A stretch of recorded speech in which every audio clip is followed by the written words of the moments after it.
You are listening to HOA Catastrophe. The HOA tried to bury the records. I live in Salt Lake City, in a neighborhood called Juniper Terrace, and the Homeowners Association here has a design review committee that acts like it is the Supreme Court of mailbox placement.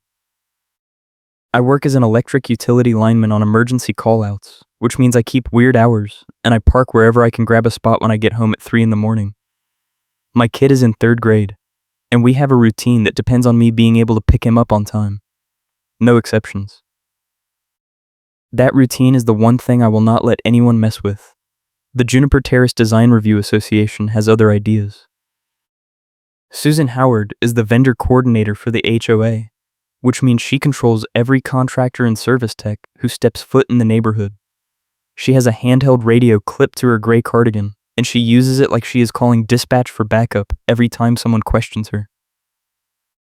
I have seen her wave conflict of interest forms in people's faces and yell that conflicts are optional, which makes no sense, but she says it like it is carved in stone. Today, she is standing next to my truck in the parking lot under the eave by the mailbox cluster, because it is drizzling on and off, and she is holding a clipboard with a clear rain cover over a stack of papers. "You just earned yourself a fee," she says, her voice loud enough that the neighbor 2 spots over looks up from unloading groceries. I step out of my truck and pull my tan hoodie tighter. I am wearing a red visor to keep the drizzle out of my eyes, and I have my work lanyard with my keys and gate fob hanging around my neck. Susan is already pointing at my windshield where a bright orange town notice is tucked under the wiper blade.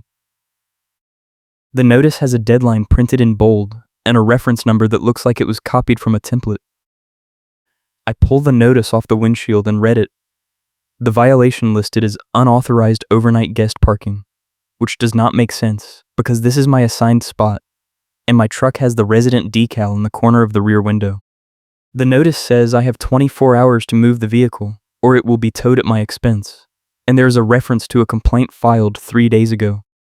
I did not get any warning, I say. Susan taps her clipboard. You do not need a warning if the complaint is valid. The rule is clear. Guest vehicles must display a temporary pass. Your truck does not have one. This is not a guest vehicle, I say. This is my truck. I live here. My name is on the lease and the registration. She shakes her head. I do not need proof. I have paperwork and vibes. I stare at her. That is not how enforcement works. You cannot tow my truck based on a vibe. She raises the radio and presses the button. This is Susan. I need a tow authorization for spot 42. Unauthorized guest parking. Compliance refusal. Over. There is no response from the radio. She clips it back to her waist and gives me a look like she just won an argument. The tow yard closes at 6 tonight, she says. If they take your vehicle, you cannot recover it until tomorrow, and the fees start accruing immediately. So I suggest you move it now and come to the office to settle the fine. I am not paying a fine for parking my own truck in my own spot, I say, and I am not moving it until you show me the complaint. Susan flips a page on her clipboard.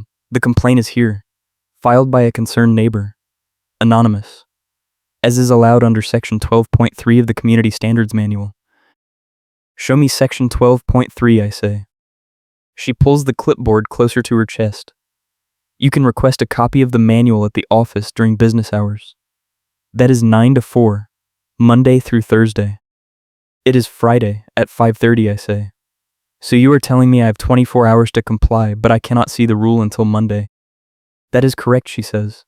If you make me repeat myself, it gets more expensive. I take a breath and pull out my phone. I start recording.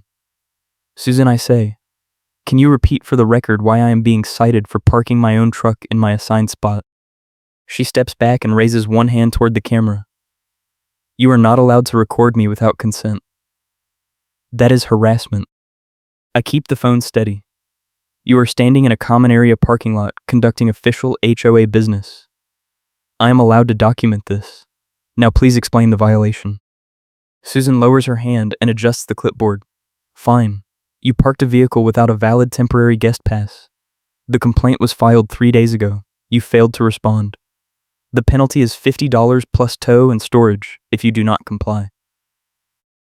I did not receive any complaint 3 days ago, I say. I check my mail every day.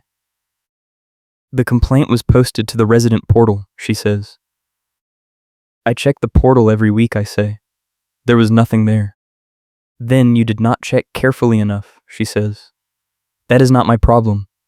The notice is valid, and the deadline stands. I stop recording and look at the orange slip again. The reference number at the top is handwritten in blue ink, which is strange because every other HOA notice I have seen is printed. I take a picture of the slip, and then I fold it and put it in my pocket. I will handle this, I say, but I am not moving my truck and I am not paying the fine until I see proof that this complaint is legitimate. Susan clicks her pen and writes something on the clipboard. Noted. The tow company will be here by 6. You can argue with them. She turns and walks toward the management office, her radio bouncing against her hip. I stand there in the drizzle and pull up the HOA portal on my phone. The login screen loads and I type in my credentials. The portal opens to the announcements page, which is mostly reminders about trash day and landscaping schedules. I tap over to the violations tab. It is empty. No complaints, no notices, no deadlines.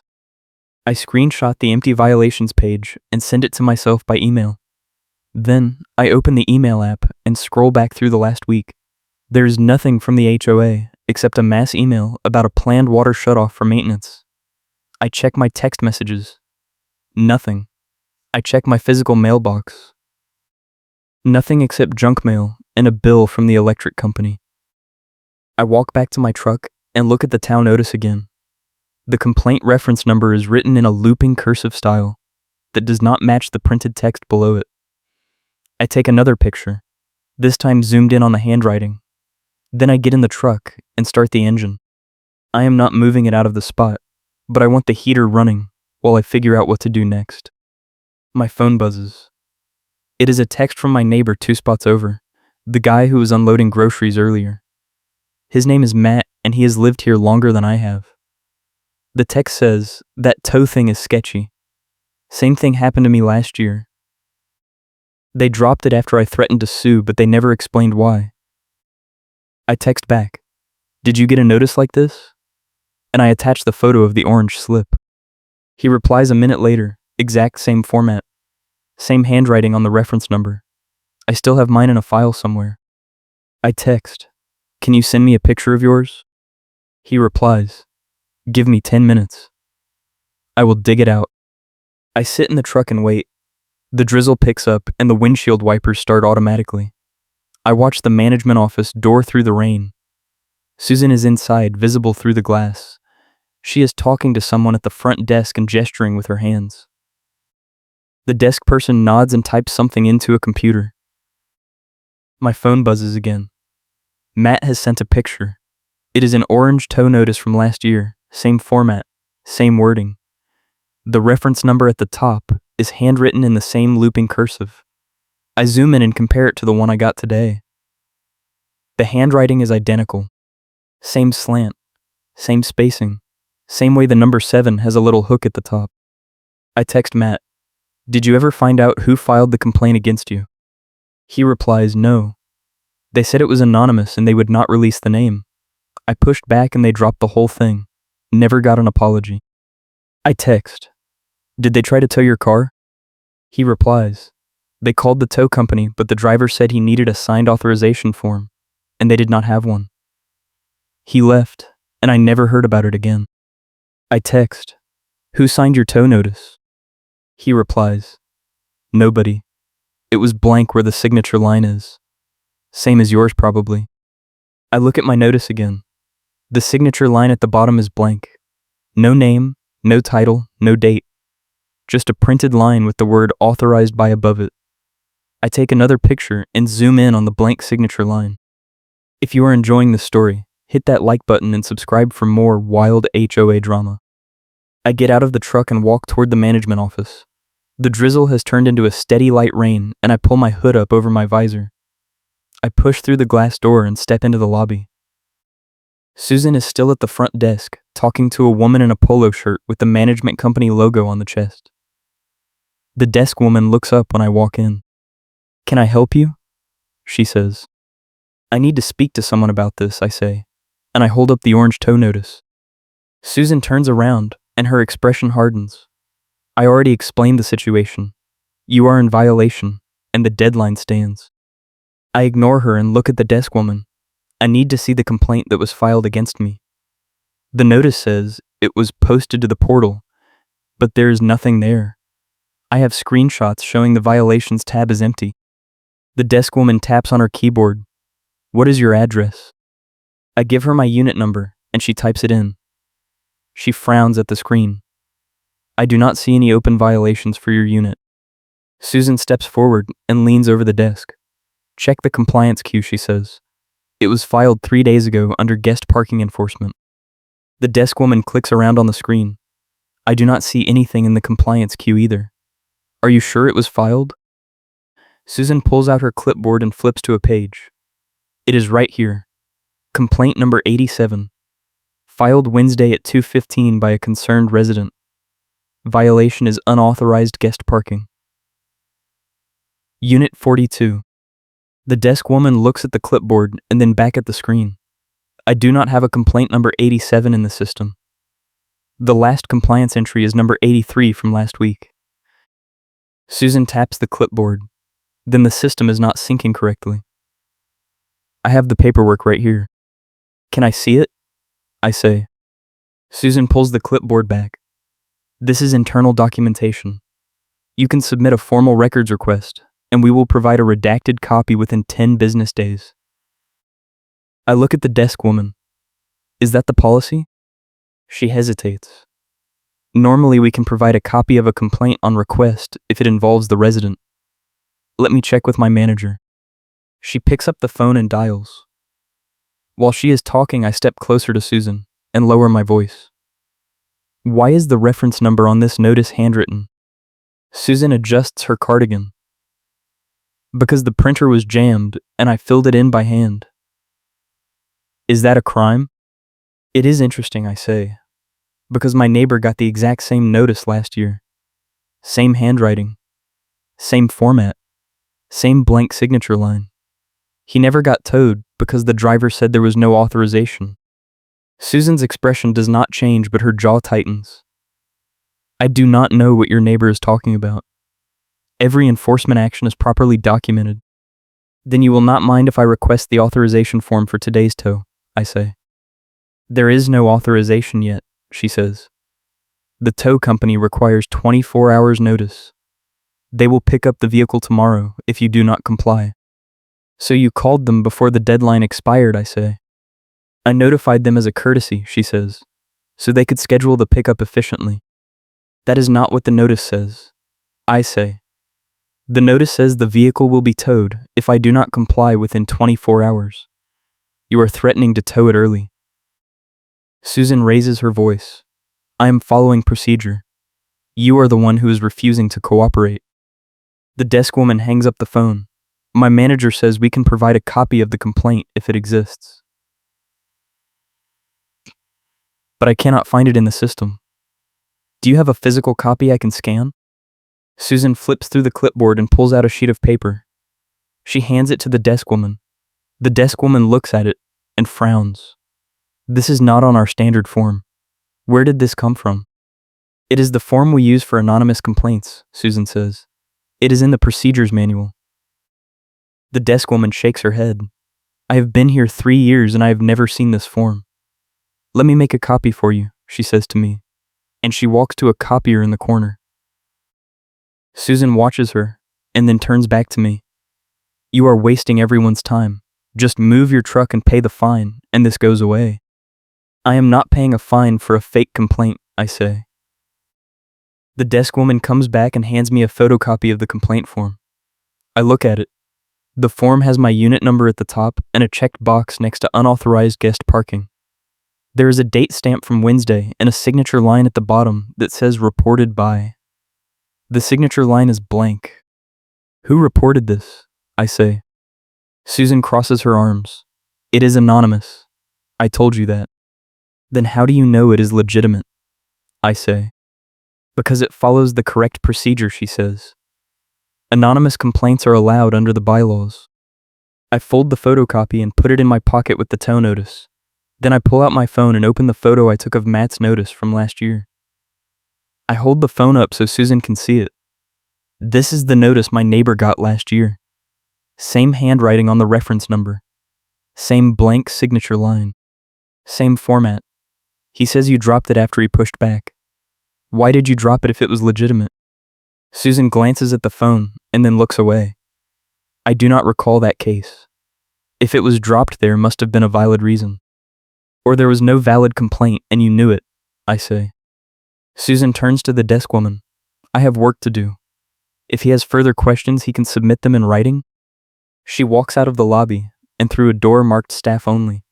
The desk woman looks at me and lowers her voice. I do not know what is going on, but that complaint is not in our system, and I cannot process a violation that does not exist. If you get towed, call the police and report it as an unauthorized tow. We will sort it out from there. Thank you, I say. I walk out of the office and back to my truck. The rain has stopped, but the pavement is still wet, and the air smells like wet asphalt. I sit in the driver's seat and pull out the 2 pieces of paper. The tow notice and the complaint form. I line them up on the dashboard and take pictures of both. Then I open my laptop and pull up the HOA portal again. I log in and navigate to the Documents section. There is a folder labeled Policies and Procedures. I open it and scroll through the file list. There is a Community Standards Manual dated 2 years ago. I download it and search for section 12.3. The section is about guest parking and temporary passes. It says guests must display a pass obtained from the management office, and violations are subject to a warning notice followed by a fine if not corrected within 7 days. There is no mention of anonymous complaints or immediate towing. I screenshot the section and save it. Then I search the manual for tow authorization. There is a section that says any vehicle towed from association property must have a signed authorization form completed by the management company and provided to the tow vendor before the vehicle is moved. The form must include the vehicle description, license plate, violation type, and the signature of an authorized HOA representative. I screenshot that section too. I text Matt. Did you ever see a signed tow authorization when they tried to tow your car last year? He replies no. The driver told me he could not tow without it, and he left. I text.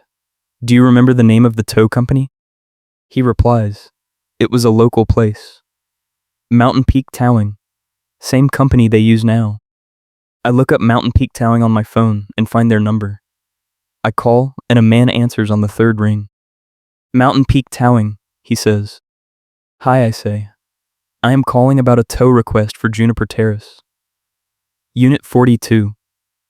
Do you have that on your schedule? He pauses. Let me check.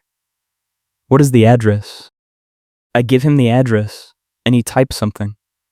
Yeah, we have a call logged for tomorrow morning. 6 a.m. pickup. Unauthorized parking. Do you have the authorization form, I say. He pauses again. We do not usually get the form until we arrive on site. The HOA contact brings it when we show up. Who is the HOA contact, I say. He clicks around. Susan Howard. She is listed as the vendor coordinator. Okay, I say. Can I ask you something? If you show up and there is no signed authorization form, do you still tow the vehicle? No, he says. We cannot tow without written authorization. That is the policy. If we tow without it, we are liable for any damages or disputes. Has Susan ever called you for a tow and then not provided the authorization, I say. He is quiet for a moment. I probably should not say, but yeah. It has happened a few times. She calls us, we show up, and then she either does not have the paperwork or she changes her mind. It is frustrating because we lose time and fuel. Do you keep logs of those calls? I say. We keep records of every dispatch, he says, but I cannot give those out without a subpoena or a formal request. Understood, I say. One more question. When you show up tomorrow, if there is no authorization form, will you still tow my truck? Not without a signed form, he says. If she does not have it, I will leave, and you can deal with the HOA directly. Thank you, I say. And I hang up. I sit in the truck and stare at the paperwork. Susan called the tow company even though she does not have a signed authorization form. She filed a complaint that does not exist in the system. She used the same handwritten reference number format that she used on a notice last year that was also dropped. And she is doing all of this while threatening me with a deadline that does not match the policy in the HOA manual. I took the notice without flinching, because I knew what it would trigger. I text Matt, I think Susan has been running this scam for a while. Fake complaints, fake tow threats. And when people push back, she drops it because she knows it would not hold up. But most people probably just pay the fine to make it go away. He replies, that is exactly what I thought last year. But I did not have the energy to fight it. I am glad you are digging into this. I text, do you know anyone else who got hit with one of these fake notices? He replies, there is a woman in Building C who mentioned something similar a few months ago. I can ask her if she still has the paperwork. I text, please do. I need to build a pattern. He replies, on it. I start the truck and back out of the spot. I drive around the complex slowly, looking for Susan's car. I find it parked near the management office, a silver sedan with an HOA parking permit on the dashboard. I park 2 spots away and wait. After about 10 minutes, Susan comes out of the office carrying a file folder. She walks to her car and gets in. I start recording on my phone and prop it on the dashboard facing her car. She sits in the driver's seat for a minute, talking on her phone. Then, she pulls out a stack of papers from the file folder and flips through them. I zoom in with my phone camera. The papers look like more complaint forms, the same non-standard format I saw earlier. She makes a call on her phone, and I can see her lips moving, but I cannot hear what she is saying. After a few minutes, she hangs up and drives away. I stop recording and send the video to myself by email. Then I drive back to my spot and park. My phone buzzes. It is a text from Matt. He says, I talked to the woman in Building C. Her name is Angela. She got a tow notice 6 months ago for the same thing, unauthorized guest parking. She paid the $50 fine because she did not want the hassle. She still has the notice and the receipt. She is willing to talk to you if you want. I text yes. Can you give me her number? He sends me Angela's contact and I call her immediately. She picks up on the second ring. Hello, she says. Hi Angela, I say. My name is Derek. Matt gave me your number. I am dealing with a fake tow notice from Susan Howard, and he said you went through something similar. Oh my God, she says. Yes. I got one of those last year. It was so stressful. I ended up just paying the fine because I could not deal with the back and forth. Do you still have the notice? I say. Yes, she says. I keep all my HOA paperwork in a binder in case they try to pull something again. Can you send me a picture of it? I say. Sure, she says. Give me a minute. I wait, and a minute later my phone buzzes with an incoming message. It is a picture of an orange town notice. Same format, same handwritten reference number, same blank signature line. The date is from 6 months ago. I zoom in on the handwriting. It is identical to the one I got today and the one Matt got last year. Angela, I say, did you ever see a signed authorization form for your tow? No, she says. They threatened to tow me, but nothing ever happened. I paid the fine, and they left me alone. Did you ever get a warning before the tow notice? I say. No, she says. The notice was the first I heard of it, and when I checked the portal there was no complaint listed. It was like it did not exist. Same thing happened to me, I say. Did you ever push back or ask for proof? I tried, she says, but Susan told me the complaint was anonymous and I could not see it. She said if I did not pay the fine they would tow my car and I would have to pay storage fees on top of everything else. I just wanted it to go away, so I paid it. I am not paying, I say. I am going to prove this is a scam and shut it down. Good, she says. I wish I had fought it. Let me know if I can help. Thank you, I say. And I hang up. I open a new document on my laptop and start writing down everything I know. 3 identical tow notices with handwritten reference numbers. 3 complaints that do not exist in the system. 3 threats to tow without signed authorization forms. All 3 involve Susan Howard as the vendor coordinator. I add screenshots of the notices, the complaint forms, and the sections of the HOA manual that Susan is violating. I save the document and email it to myself with the subject line evidence. Then I call the management company main line and ask to speak to a manager. The receptionist transfers me, and a woman picks up. "This is Karen at Peak Property Management," she says. "How can I help you?" "Hi Karen," I say. "My name is Derek. I live at Juniper Terrace, and I am dealing with a fraudulent tow notice issued by Susan Howard. I have evidence that she has been running this scam for at least a year, and I need to file a formal complaint." Karen pauses. "Can you explain what you mean by fraudulent?" I walk her through the 3 notices, the missing complaints in the system, the blank signature lines, and the tow company policy that requires signed authorization. I send her the email with the evidence while we are on the phone. She is quiet for a moment. "Okay," she says. "This is serious. I am going to forward this to our compliance director and our legal team. Can you send me any additional documentation you have?" "I already sent you everything," I say, "but I am continuing to gather more. I also want to request a formal investigation into Susan's role as vendor coordinator." "Understood," she says. "I will escalate this immediately. In the meantime, do not pay the fine, and do not move your vehicle. If the tow company shows up, call the police and report it as an unauthorized tow. We will handle it from here." "Thank you," I say, and I hang up. I sit in the truck and check the time. It is almost 7. The tow yard is closed now, and the tow is scheduled for 6 a.m. tomorrow. That gives me 12 hours to figure out the next move. My phone buzzes. It is a text from an unknown number. The message says, "This is the tow driver for Mountain Peak. I just got a call from Susan asking me to move your pickup tonight instead of tomorrow morning. I told her I cannot do that without authorization, and she got angry and hung up. Thought you should know." I text back, "Thank you. I appreciate the heads up. Do you have any record of her calling you tonight?" He replies, "Yes.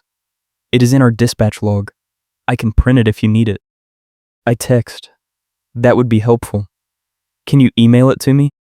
He replies, "I will send it in the morning. My supervisor has to approve it, but I will make sure you get it." I text, "Thank you." I get out of the truck and walk to Matt's unit. He opens the door when I knock. "Susan just tried to move the tow up to tonight," I say. "The driver refused because she does not have authorization." Matt shakes his head. "She is panicking. You rattled her." "I need more evidence," I say. "Do you remember anything else from last year? Any other paperwork or interactions with Susan?" He thinks for a moment. "There was a meeting. A board meeting where someone asked about the tow policy. Susan got defensive and said it was none of their business. I remember thinking it was a weird reaction." "Do you know when that meeting was?" I say. "Last summer," he says. "Maybe July or August. The minutes should be posted on the portal." I go back to my truck and pull up the portal. I navigate to the meeting minutes section and scroll through the archived files. I find the July meeting minutes and open the PDF. I search for the word tow. There is a section where a resident asks about the tow authorization process. The minutes say, "Resident inquired about tow policy. Vendor coordinator confirmed all tows follow proper procedure. Discussion closed." I screenshot it and save it. Then I search the August minutes. There is another mention. A different resident asks for a copy of the tow authorization form template. The minutes say, "Request referred to management." No further discussion. I search the September minutes. Nothing about towing. I search October.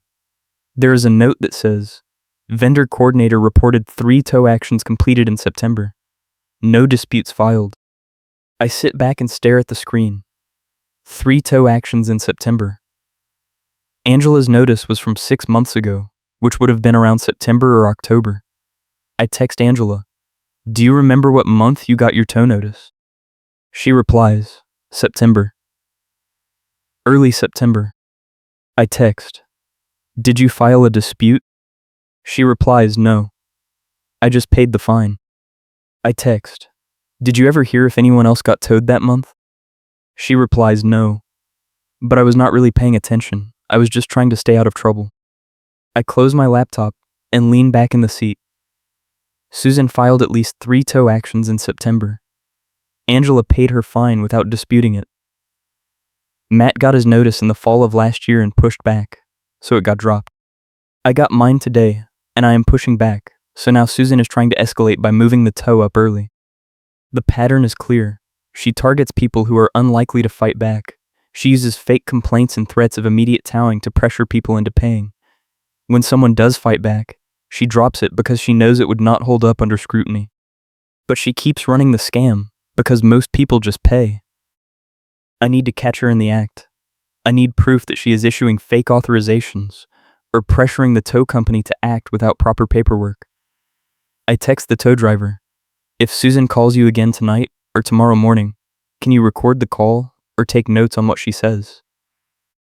He replies, I cannot record without her consent, but I can document the conversation in our dispatch log. If she asks me to tow without authorization, I will note that and refuse. I text perfect. Thank you. I text Matt, I am going to be here all night. If you see the tow truck show up, call me immediately. He replies, will do. I recline the seat and set an alarm on my phone for 5:30 a.m. I close my eyes, but I do not sleep. I keep thinking about the reference numbers, the blank signature lines, the missing complaints. At some point I drift off. The alarm goes off, and I sit up. It is still dark outside. I check my phone. No messages. I get out of the truck and walk around the parking lot. No tow truck. I go back to the truck and wait. At 6:15, a white flatbed tow truck with Mountain Peak towing on the side pulls into the parking lot. The driver gets out and walks toward my truck. I get out and meet him halfway.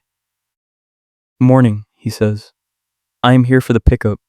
Do you have the vehicle moved? No, I say. I am the owner, and I am disputing the tow. Do you have a signed authorization form? He pulls a clipboard out of his truck. Let me check. He flips through some papers and frowns. I do not have it yet. Susan is supposed to meet me here with it. She is not here, I say. He looks around. Let me call her. He pulls out his phone and dials. I can hear it ringing on speaker. Susan picks up. Where are you? The driver says. I am on site and I need the authorization form. I am in the office, Susan says. I will bring it out in a minute. The policy says you need to have it before I arrive, the driver says. I cannot hook up the vehicle without it. Just give me a minute, Susan says, and she hangs up. The driver looks at me. I am not supposed to wait. If she does not have the paperwork, I am supposed to leave? Please wait, I say. I want to see what she brings. He hesitates, and then nods. Okay. But if she does not show up in 5 minutes, I am gone. We stand there in the parking lot. The sun is starting to come up, and the sky is turning pink. After 3 minutes, Susan comes out of the management office carrying a file folder. She walks toward us, and her expression is tight. Here is the authorization, she says, and she pulls a sheet of paper out of the folder. The driver takes it and looks at it. This is not signed. Susan points at the bottom. It is right there. My signature. The driver shakes his head. This is not the form we use. And there is no date. I cannot accept this. Susan raises her voice. I am the vendor coordinator. I am authorized to issue tow requests. You need to do your job. The driver hands the paper back to her. I am not hooking up the vehicle without a properly completed authorization form. That is company policy. If you have an issue, call my supervisor. He walks back to his truck and gets in. Susan watches him drive away, and then she turns to me. This is your fault, she says. You are interfering with HOA business. I pull out my phone and start recording. Susan, I say, the driver just refused to tow my truck because you do not have a signed authorization form. That is the 3rd time you have called them without proper paperwork. I have evidence that you have been running this scam for over a year. fake complaints, fake tow threats, and fake authorizations. I am filing a formal complaint with the management company, and I am reporting you to the tow company for fraudulent dispatch requests. Susan steps closer. You do not know what you are talking about. I have documentation for every enforcement action. Then show me the documentation, I say. Show me the complaint that was filed against me. Show me the signed authorization form. Show me the portal entry. She does not answer. She turns and walks back to the office. I stop recording and send the video to my email. Then I call the management company. Karen answers. Hi Karen, I say. The tow truck just left because Susan did not have a signed authorization form. She tried to give the driver a fake form and he refused it. I have video of the entire interaction. Send it to me, she says. I am meeting with our legal team this morning, and this will be part of the case file. I email her the video, and then I call the tow company. The supervisor answers. This is Greg at Mountain Peak, he says. Hi Greg, I say. I am the owner of the vehicle your driver was dispatched to tow this morning at Juniper Terrace. He refused the tow because Susan Howard did not have a proper authorization form. I wanted to thank him for following policy, and also to let you know that Susan has been calling in fake tow requests for over a year. Greg is quiet for a moment. We have had issues with her before. She calls us for pickups, and then when we show up, she either does not have the paperwork, or she cancels at the last minute. It wastes our time and fuel. I have been meaning to address it with the HOA management, but I have not gotten around to it. I have documentation, I say. 3 separate incidents where she issued tow notices without authorization forms. I am filing a complaint with the management company, and I am willing to share the evidence with you if it helps you cut ties with her. Please do, he says. Send it to my email, and I will review it with our legal team. If she is abusing our dispatch system, we need to know. I send him the email with all the evidence. Then I go back to my truck and sit down. My phone buzzes. It is a text from Matt. He says, I saw the whole thing from my window. That was amazing. Susan looked like she was going to explode. I text back. She tried to fake the authorization form, and the driver caught her. This is going to blow up in her face. He replies, Good. She deserves it. My phone rings. It is Karen from the management company. Derek, she says. I just watched the video. This is clear evidence of misconduct. Our legal team is drafting a formal notice to Susan suspending her authority as vendor coordinator pending an investigation. We are also going to audit all of her enforcement actions from the past 2 years. Thank you, I say. What about the fine she tried to charge me? It is void, she says. We are also refunding any fines paid by other residents who were targeted with similar fake notices. You did us a favor by bringing this to light. I appreciate that, I say. One more thing. Susan has been changing the interpretation of rules mid-argument and acting offended when challenged. I have seen her do it to other people, and I think it is part of the pattern. Noted, she says. That will be included in the investigation. I hang up and lean back in the seat. It is over. Susan is suspended, the fines are being refunded, and the tow company is cutting ties with her. I text Angela and tell her she is getting her money back. She replies with 3 exclamation marks and a thank you. Matt texts me. I heard from a few other neighbors. Apparently Susan has been targeting people for years and everyone was too afraid to fight back. You just became a legend in this complex. I text back, I just wanted to keep my truck and pick up my kid on time. But I am glad it helped other people too. 2 days later, I get an email from the management company. It says the investigation is complete. Susan has been removed from her role as vendor coordinator and banned from any enforcement actions. The board is implementing a new policy that requires all violations to include photo proof and a cure checklist before any fines or tow threats can be issued. The email also includes a formal apology and a refund check for $50, even though I never paid the fine. I print the email and add it to my binder. Then I get a call from Greg at the tow company. Derek, he says, I wanted to let you know we reviewed the evidence you sent, and we are terminating our contract with Juniper Terrace effective immediately. Susan was abusing our dispatch system, and we cannot work with an HOA that allows that kind of behavior. We are also providing the management company with a written statement documenting every fake call she made over the past 2 years. It is going to be part of the official record. Thank you, I say. That means a lot. He pauses. I also wanted to apologize. We should have caught this sooner. Our drivers reported the issues, but we did not follow up. That is on us. I appreciate that, I say. Your driver did the right thing by refusing the fake authorization. That is what stopped the whole thing. I am glad it worked out, he says, and he hangs up. A week later, there is a special board meeting. The management company sends an email to all residents summarizing the investigation. The email says Susan Howard issued at least 12 fake town notices over an 18-month period, collecting over $600 in fraudulent fines. She also pressured vendors to act without proper authorization and deleted portal entries to cover her tracks. The board is voting to ratify a settlement that includes full fee refunds, a no-contact directive, and a written ban on retaliatory enforcement with penalties for violations. The email also includes a link to the new enforcement policy, which requires photo proof, a cure checklist, and a mandatory 7-day cure period before any fines are assessed. Tow actions now require a signed authorization form from the management company and a second review by an independent board member. I attend the meeting. It is held in the clubhouse, and about 30 residents show up. The board president reads the findings from the investigation. Susan is not there. The president says she resigned her position and moved out of the complex. Nobody claps, but I see a lot of people nodding. At the end of the meeting, a neighbor I do not recognize comes up to me and shakes my hand.